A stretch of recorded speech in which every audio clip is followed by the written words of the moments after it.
السلام علیکم ملګرو، نیکی هیلې احترامات لرم، روغ جوړ خوشاله او آباد به یو او الله مو آباد لره. زه د پښتو ادب ذخیرې له پیج نه نن یو داسې پیغام ورکوم چې هغه د موږ چند مروتو خوږو شاعرانو دپاره ده چې هغه د موږ د سر ګلان دي. ملګرو، که تاسو وګورو چې کله یو شاعر استاد یو شاګرد شعر و شاعري په منزل روانوي، نو استاد ورته ټولو نه مخکې پښتو ادب زده کوي او د پښتو ادب په منزل لارې سموي. نو شکر دی الحمدلله د موږ مروتو خاورې چې چوره شاعران ملګري دي. زه په دوی باندې فخر کوم چې موږ مروتو چې داسې شاعران سته چې هغو په اکیډمۍ چې د مروتو نام روښانه کړی ده. داسې دا د موږ دپاره د فخر خبره ده او د پښتو ادب ډېر خیال ساتي. مثلا که هغه انور خان صاحب ده، که اقبال بهلول صاحب ده، که حاجت میر متاثر صاحب ده، که خیام صاحب ده، که سرایی صاحب ده، که مجذوب صاحب دي، که تبسم مروت ده. داسې ډېر شاعران دي چې په نامو یې اخیستو به یې زه ستړی شم. ټول د خپل تعریف محتاج نه دي، واړه د ما د سر ګلان دي.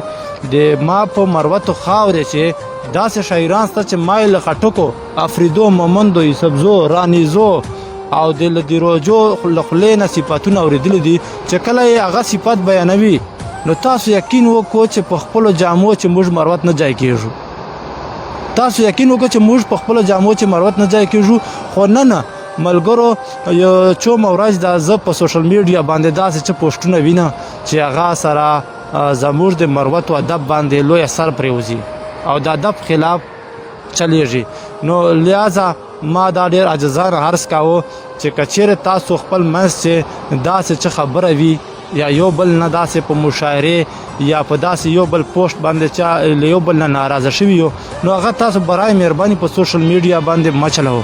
هغه تاسو لکه چې چیرته داسې په تنقیدي مشاعرې دي چې یا داسې په ورځ باندې چیرې مثال دا چې محفل یو میټینګ وکړو، په هغې چې به تاسو یو بل غلطۍ ختم سي او تاسو به په خپل منځ چې اتفاق او اتحاد پیدا سي. موږ دا وایو، موږ دا دعاګانو چې تاسو یاد ساتو، الله مو اتفاق او اتحاد راوله.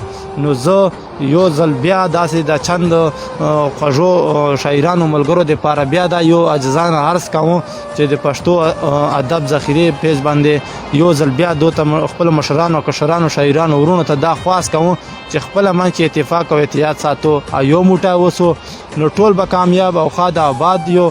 الله مو آباد او ښاد لره. ملګرو، په دې پوسټ کې که داسې ما نه څه غلطي سوي یا د ادب نه بهر داسې ما څه خبره کړي نو زه هغې بخښنه غواړم. زه یم ستاسو ورور د پښتو ادب ذخیرې له پیج نه نواب علي ساحل ستاسو نه اجازت غواړم.